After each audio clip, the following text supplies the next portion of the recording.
नमस्कार दोस्तों, स्वागत है आपका हमारे आचार्य जागेंद्र मिश्रा चैनल में। होली के तुरंत बाद 11 मार्च 2026 से बहुत बड़ा बदलाव आपके जीवन में होकर रहेगा। बहुत बड़ी भविष्यवाणी जो होकर रहेगी। कन्या राशि, जो व्यक्ति हार से डरता है ना दोस्तों, बस वही व्यक्ति जिंदगी भर हारता रहता है, क्योंकि समय कभी किसी का इंतजार नहीं करता। जो आगे बढ़ गया बस वही आगे निकलता है। दोस्तों, आज का ज्योतिष का जो कार्यक्रम है कन्या राशि के लिए बहुत ही विशेष कार्यक्रम है। मैं कहूंगा कि 12 साल बाद ये योग, ये संयोग, ये राजयोग, ये धनयोग आपके जीवन में बनने जा रहा है। बहुत ही महत्वपूर्ण ये साल 2026 11 मार्च से लगाकर अक्टूबर 2026 के बीच में बहुत बड़े बदलाव आपके जीवन में आएंगे। क्या आएंगे, क्यों आएंगे, कैसे आएंगे, सब कुछ आपको बताने वाला हूं बहुत डिटेल में। लेकिन आपका फोकस हमारी वीडियो पर होना चाहिए, तभी आपको समझ में आएगा। दोस्तों, ये कार्यक्रम जन्म राशि चंद्र राशि पर आधारित है। अगर आप अपनी कुंडली पे विश्लेषण करवाना चाहते हैं तो नंबर वीडियो पर है। चलिए फिलहाल जान लेते हैं कि ऐसा क्या होने वाला है 11 मार्च के बाद, जो आपके जीवन के लिए बहुत ही लाभदायक और बहुत बड़े वरदान साबित होने वाला है। कन्या राशि के जातकों, कहते हैं ना कि शास्त्रों में जब समय बदलता है तो सिर्फ हमारी किस्मत ही नहीं, हमारे भाग्य ही नहीं, बल्कि हमारी नीयत भी बदलती है। शनि ग्रह हमें सिखाता है सब्र, तो राहु सच्चाई, बृहस्पति राह, तो सूर्य ग्रह हमें पहचान देने वाले होते हैं। एक ऐसा प्लेनेट, देवताओं के गुरु बृहस्पति ग्रह, जो हमें सही राह दिखाते हैं, सही राह पर लेकर चलते हैं, हमें बताते हैं कि हमें कहाँ जाना है, किस रास्ते पर जाना है और कब क्या करना है, किस तरीके से करना है। देवताओं के गुरु बृहस्पति कन्या राशि 11 मार्च को वक्री से मार्गी होने वाले हैं। लेकिन इसके साथ साथ पूरे 12 साल के बाद उच्चस्थ हो जाएंगे, और ये हो जाएंगे आपके 10वें भाव पे, यानी उच्चस्थ 11वें भाव पे उच्चस्थ होंगे। फिलहाल जान लेते हैं, लास्ट में बताऊंगा अचूक उपाय जो आपको करना चाहिए। बृहस्पति आपके 10वें भाव पे गोचर कर रहे हैं, यानी ट्रांजिट कर रहे हैं जून से स्टार्टिंग में ही और पूरे 12 साल के बाद। लेकिन उससे पहले यहाँ वो मार्गी भी हो जाएंगे। अब आपको जो शनिदेव का पूर्ण रूप से फल नहीं मिल पा रहा था कन्या राशि को, जैसे कि बृहस्पति जून में कर्क राशि में आएंगे, 9वीं दृष्टि से बृहस्पति की शनि पर पड़ेगी। जैसे ही शनि देखेंगे तो यकीनन न कहूँगा कि आपके सभी रुके हुए काम, आपके पेंडिंग काम, काफ़ी टाइम से जो सोच रहे थे कि ये काम आखिर मेरे पूरे कब होंगे, किसी चीज़ का बहुत बेसब्री से इंतजार था, तो गुरु के उच्चस्थ होने दीजिए। मैं कहूँगा कि पूरा यू टर्न, पूरा बड़ा बदलाव आपको देखने को मिलेगा।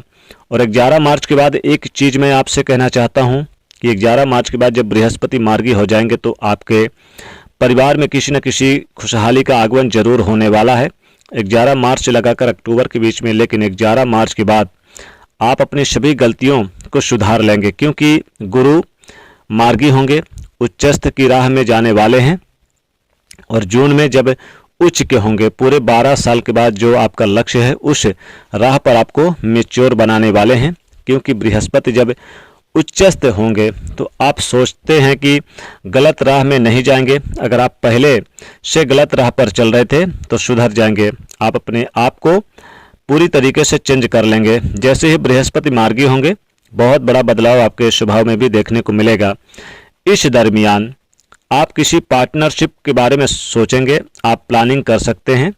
पहले से ही आपका पार्टनरशिप का काम है, डेली इनकम का काम है, तो वहाँ पर कुछ ग्रोथ देखने को मिलेगा डेली इनकम से रिलेटेड। इसके साथ साथ विवाह होने के योग बहुत अच्छे से बनेंगे। जो अविवाहित हैं, विवाह तय होंगे, विवाह की चर्चा होगी। एक बेहद सुंदर कन्या से विवाह का योग भी बन रहा है।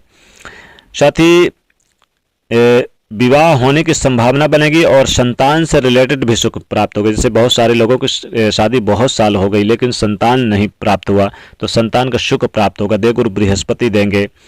और वैवाहिक जीवन में भी जो कमियां थी, जो मिसअंडरस्टैंडिंग थी, जो दूरियां थी, वो मिटाएंगे। और आप अगर काफ़ी समय से आप लोगों के बीच में कोई केस वगैरह डिवोर्स का चल रहा था, तो देखिएगा ये समय ऐसा होगा कि जब आप डिवोर्स की जगह एक दूसरे के साथ रहने का प्रयास करते नजर आएंगे। साथ ही शिक्षा में, पढ़ाई लिखाई में भी बहुत अच्छा रहेगा। विदेश जाकर कुछ बड़ा कोर्स करना चाहते हैं या फिर आपके मन में कुछ ऐसी तैयारी की है कि कोचिंग ज्वाइन कर लूँ या फिर बड़ा कुछ कर लूँ, तो सोचिए मत, कर ही लीजिएगा, क्योंकि कन्या राशि को ऐसा समय बार बार नहीं आता। सोचिए मत, कर ही लीजिएगा।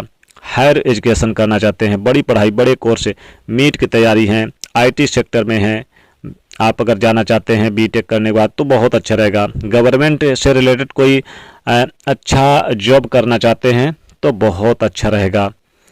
और 11 मार्च से आपका प्रमोशन भी होगा कैरियर में, और जैसे चेंज होना, प्रमोशन होना या फिर कोई गुड न्यूज मिलना ऑफिस से रिलेटेड मिलेगा। देखेंगे कि विदेश जाने की संभावना जगेगी। अगर आप विदेश जाना चाहते हैं तो विदेश से रिलेटेड आपको बहुत अच्छा रहेगा। नौकरी के क्षेत्र में आपको बड़े बदलाव भी दिखाई देंगे, हालांकि संघर्ष भी करना पड़ेगा, लेकिन आप देखेंगे कि कुछ ऐसे भी लाभ हो सकते हैं जो आपने सोचा भी नहीं था। जैसे व्यवसाय कारोबार में बड़ी मीटिंग बैठकें भी संपन्न होगी। साथ ही यह लम्हा यादगार साबित होगा। आप देखेंगे 11 मार्च के बाद आपने जो सोचा नहीं था वो कार्य भी बनेंगे। अधूरे कार्य, पेंडिंग काम, शेयर मार्केट में एक उछाल देखने को मिलेगा। नई जॉब की संभावना बनेगी। चारों तरफ का यानी कि जो आपके वातावरण रहेगा अच्छा रहेगा। मान सम्मान में वृद्धि होगी। घर परिवार में सभी लोग आपके सहमत होंगे। बड़ी जिम्मेदारियां मिलेंगी, चाहे घर परिवार हो, ऑफिस हो। निश्चित तौर पे अगर आप विदेश में कोई जॉब करना चाहते हैं, घर बनाना चाहते हैं, सेटल होना चाहते हैं, बहुत अच्छा रहेगा स्थायी रूप से। और देखेंगे कि गाड़ी वाहन के लिए भी यह समय बहुत अच्छा रहेगा। सुख सुविधा बढ़ेगी। आप जो जो सोचेंगे वो कार्य बनेंगे। यहाँ पर आप देखेंगे कि अगर कोई लंबी दूरी की यात्रा करना चाहते हैं या फिर धार्मिक यात्रा करना चाहते हैं तो ये समय आपके लिए बहुत अच्छा रहेगा। यानी आपको उम्मीद से कहीं ज़्यादा रिजल्ट आपको देखने को मिलेंगे। साथ ही देखेंगे कि आपको कम्युनिकेशन स्किल में सफलता मिलेगी। नए प्रोजेक्ट पर कामयाबी मिल सकती है और आपकी जो आइडियाज़ है वो रियलिटी शो में कन्वर्ट होंगे। सिंगल है, कोई हाथ थामने वाला इंपॉर्टेंट साथी मिल सकता है। वहीं जो मैरिज लोग हैं उन्हें साथी का थोड़ा एटीट्यूड, ईगो या फिर जो ओवर कॉन्फिडेंस कुछ ऐसा था, तनाव था, वो दूर होगा। तो देखेंगे कैरियर को लेकर भी आपकी सोच बदलेगी। तो करें क्या ताकि और बेहतर हो? देखिए, करना यह है कन्या राशि क्योंकि आपको देवगुरु बृहस्पति को प्रसन्न करना है, तो उनके उपाय करें। पहली बात तो ओम ब्राह्म ब्रीम ब्रोम शह बृहस्पते नमः या फिर ओम गुरु गुरुवे नमः इस मंत्र का जाप करें। दो में से कोई सी एक का मंत्र का जाप करें। गुरुवार के दिन पीले कपड़े में चने की दाल लपेटकर किसी मंदिर में रख दें, सीढ़ियों पर या फिर किसी गरीब निर्धन को दान कर दें। और हल्दी का टीका लगाएं माथे पर। विष्णु सहस्त्र नाम का पाठ करें। हो सके तो आप गुरुवार के दिन केले की जड़ अपने गले पर धारण करें पीले धागे के सहारे, ये बहुत लाभ होगा। तो दोस्तों वीडियो को आप लाइक शेयर करें, चैनल को सब्सक्राइब करें। जय माँ लक्ष्मी।